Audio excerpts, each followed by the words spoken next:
Back. Welcome back here for episode 4, Daredevil, Born Again. I've been waiting for y'all to watch this episode.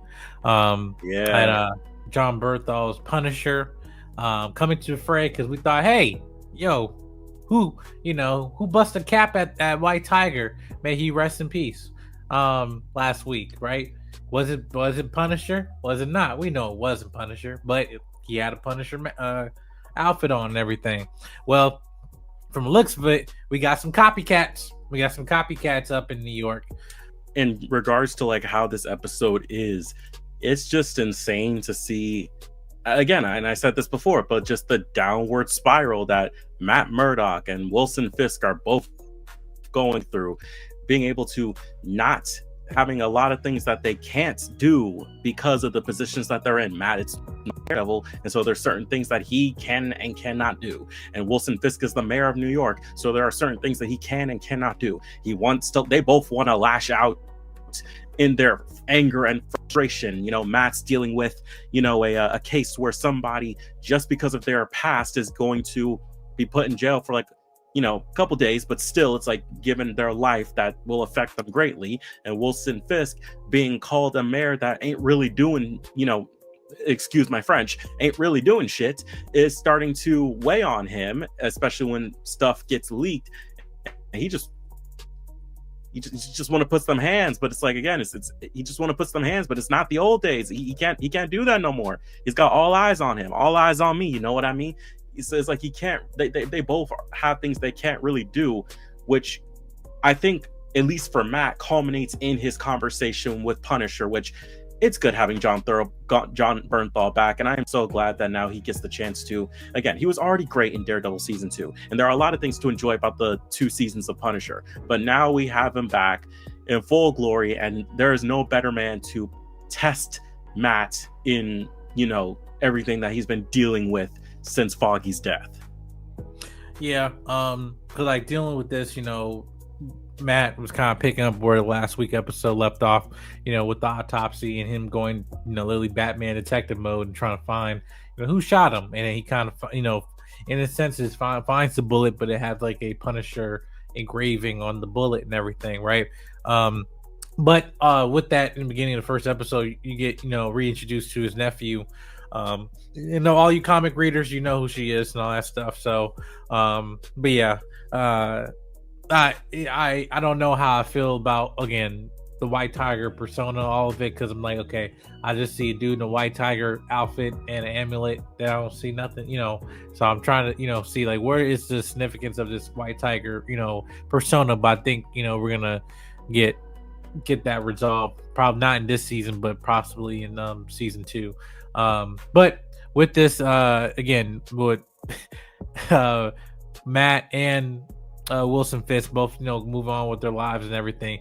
Well, Wilson Fisk is still kind of, I keep saying this, you've seen people wearing, being uncomfortable in their own skin, where they're in environments that's not them. Like this whole mayor, persona of him listening to "We built this city," it was hilarious. And like it kind of reminded of Marvel humor, but also with a very serious character. But that's like, that makes sense, But he's just like, no. He's like,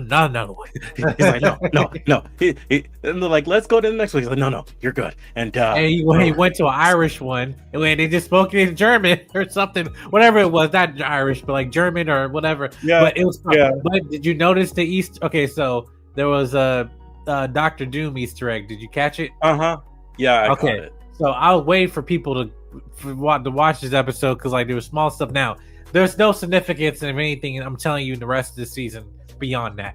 Just the word mentioning of Latvian, Latveria, right? Yeah. All that stuff, right? Now, just like when people try and connect dots, like, Officer Morales. No. Get out of here. I mean, who knows? But nah. But I mean, like, look, it's just one of those moments where you just have a word there. I mean, hell, the poster that they put up a few hours ago before this episode, like teasing Punisher's return, had a little engraving of the word Doom above it. So it's like, Also, I mean, I understand the marketing. I wish they didn't do that. Because it was just a surprise that when he showed up in the episode and everything. Mhm. Like, you know, they have to let Punisher here, and it's like he didn't do nothing, like Right. yeah, I'm just letting you know. Yeah, so but yeah, this episode or this season moving along because we're about to get halfway through the season next week. And I believe next week we're getting 2 episodes. I think. Probably. I don't know. I know one of the weeks we're getting 2 episodes. Because they're not releasing week by week. You know, the order is all weird and stuff. But aside from this, I one of the things I also like with Matt is like, hey, listen, that whole interaction with him and with Punisher again, their morals and of those characters again, it could bring back season 2 Daredevil vibes and everything. Now, even though I think for some people that's their weakest season, I don't know why. I mean, I really enjoyed that season, but it's I know I think for a lot of people, like the first half wasn't weak. I think some people just weren't, for the whole Hand and Elektra stuff that the happened ninjas. the second half. It's the ninjas. Yeah, Ninjas always causing problems, but it's okay. Uh-huh. But like aside from that, like you actually kind of get into the actual mentally insane persona of Frank Castle when he's saying, listen, like you can't say Foggy's name, and then he hits him. He's like, oh, I'm so sorry, I apologize. Like, why are you apologizing? This is why it's like, this is why I want you need this. And then but also saying, like, you hear him talking to you, right? Every time I put a bullet in somebody, that's my son. So like, do it, daddy, do it. Another one. And I was like, man, how psychotic can you be? But that's trauma. Again, it's but it's the distinction again of now we don't know how long that Punisher has been, gone and whatever. We don't know if he might have been blipped or not, whatever, since Punisher season 2. But I did enjoy the fact that we at least got some continuation of this character, and we're gonna get a special of him relatively soon. But now with going into the episode, with going back to Wilson Fisk, is therapy with Vanessa, right? I like that they going that yes, the therapist, she signed an NDA, but like they're actually doing some real like conversations about their relationship and everything, and just saying, hey, listen, like, and even like her teasing him, like, yeah, he had such amazing hands, he's just an artist, like, oh, okay. He's like, no, enough, we don't need to hear this, like, all this stuff he's talking about, right?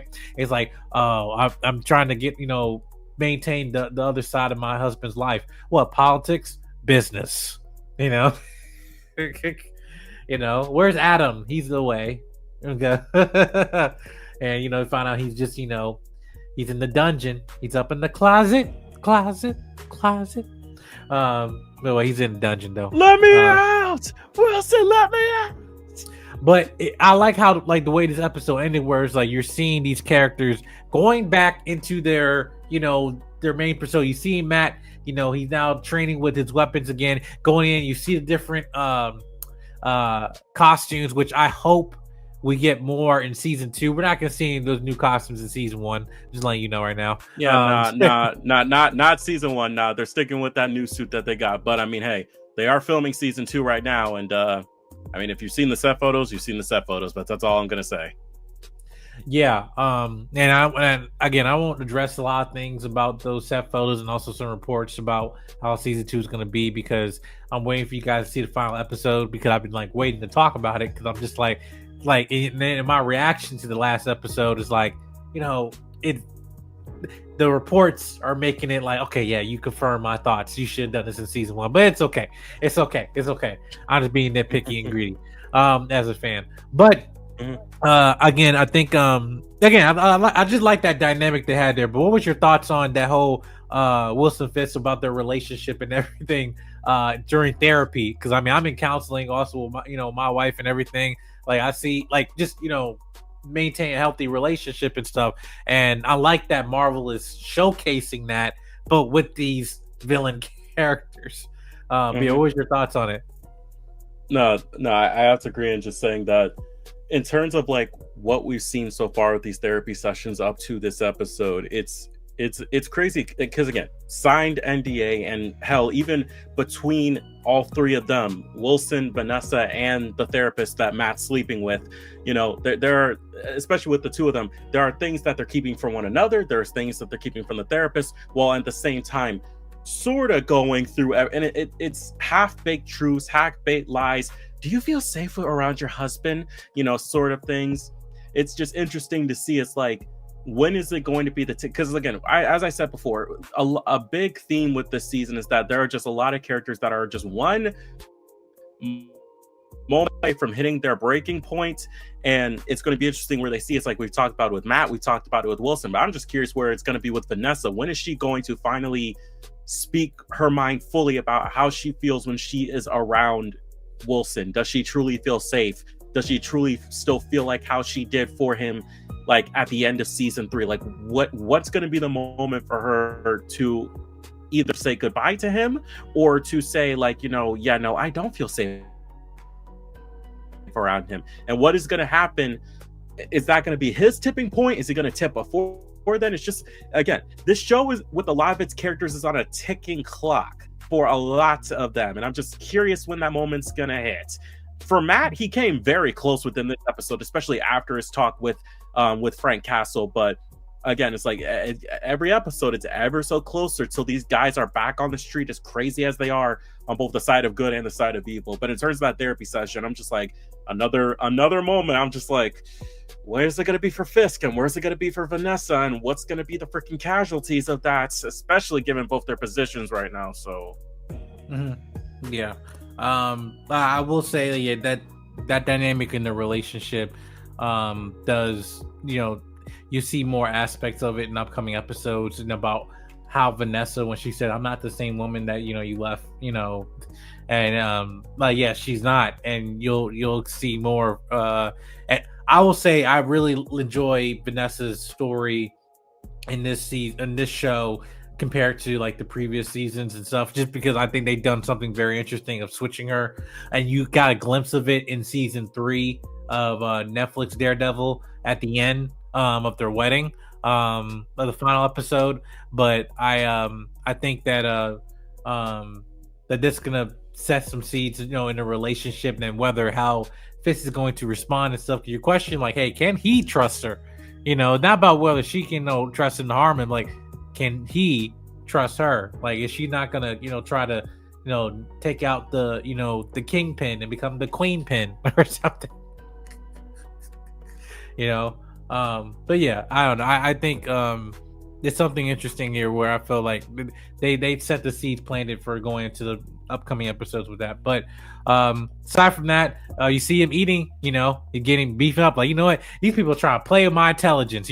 Someone from my political crew and everything is trying to come in and screw up my name, garbage mayor, and all that stuff like that. And it's like, you know what, I gotta put some meat on my bones, like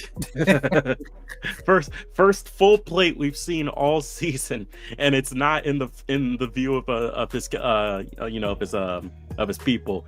Again, it's in the comfort of the dude that he is. Yeah, now we know where those bloody knuckles are coming from. Wilson, let me out. Now, with that, did you catch the Easter egg of the state that they're trying to get of of the area in New York, right? That they say is probably the garbage dump, but they're trying to have a whole, say how they want to kind of control this territory, right? So to me, when I saw this, is like, yo, they're setting seeds for Fisk Tower. Not now. So I don't think, I'm just letting you know right now, he did not buy Avengers Tower. He didn't buy Avengers Tower. Yeah, he didn't buy it. He didn't buy it. All right, the Thunderbolts bought it, and we'll see that in May. But like, nah, he does not have Avengers Tower. But he'll have his. I believe he'll have his own tower, and in season 2 of Daredevil. But like, yeah, because like that's what it looked like. It's Fisk Tower. To do that, and in New York, like, come on now, like, like it's setting the stage up for that, and that's in the comics. So, and even in Spider-Man games, you know what I mean? So. Yeah, I'm glad that they added in there, but aside from that, again, I enjoyed this episode, moving the plot forward. Now, I will say this: next week episode is kind of a filler, kind of not. I think it's either is it 5? I think it's either 5 or 6 or 7. Next week's episode 5. Okay, no, I'm trying to think of which. If I hope again my episodes not cross over, but it's a filler, but still impactful. But I'll just say, I had a smile on my face most of the time because of one character, and that is what it is. I'll just say, but aside from that, again, the momentum of the show in this show, they're pacing you, preparing you for the finale of this episode of this season with the remaining 2 episodes, episode 9 and 8. But I will say that they do a good job also of teasing another villain character is coming into the fray, Muse, who is, to me, and you'll see, is by far, I think, one of the most scariest Marvel villains. But also some of the things that he's going to do. I am shocked that they showed that on a Disney Plus show. I'll just leave it as that. Because I'm just saying, Echo fooled you with that TVMA. This is straight up TVMA. Yeah, and I don't know how they're gonna how the audience is going to respond to this, but there's gonna be memes coming. I'm just letting you know. They're gonna respond, and I mean, look, I expected that, because for anybody who knows Muse's storyline in the comics, or from the 2010s, it's that no, they had to go full out with this. So just be prepared. Muse is finally here, though maybe we saw him beforehand, who knows, but yeah, just be prepared. He's one of Daredevil's newest and most unhinged villains of the last decade, and you'll see why. Yeah, and newest addition. This is also the way they do him in this show. I felt like, listen, even newer characters, if you do them right, they do leave a lasting impact. Whether how long or how short their appearance might be, is still impactful. But I like how they add, again, new, recent comics and iterations of characters and stuff. Into shows and films and stuff like that. But yeah, they deliver on that, just even though they tease it in the episode. But aside from that, that cooler review, make sure you subscribe button, comment, like, and share. We'll be back next week, and you see all of our reviews as well as interviews. Got interviews dropping this week along with next week, and CinemaCon is coming out in 2 weeks and stuff, so we got a bunch of coverage. Superman. Anyway, aside from that, we'll see you guys next video. Peace.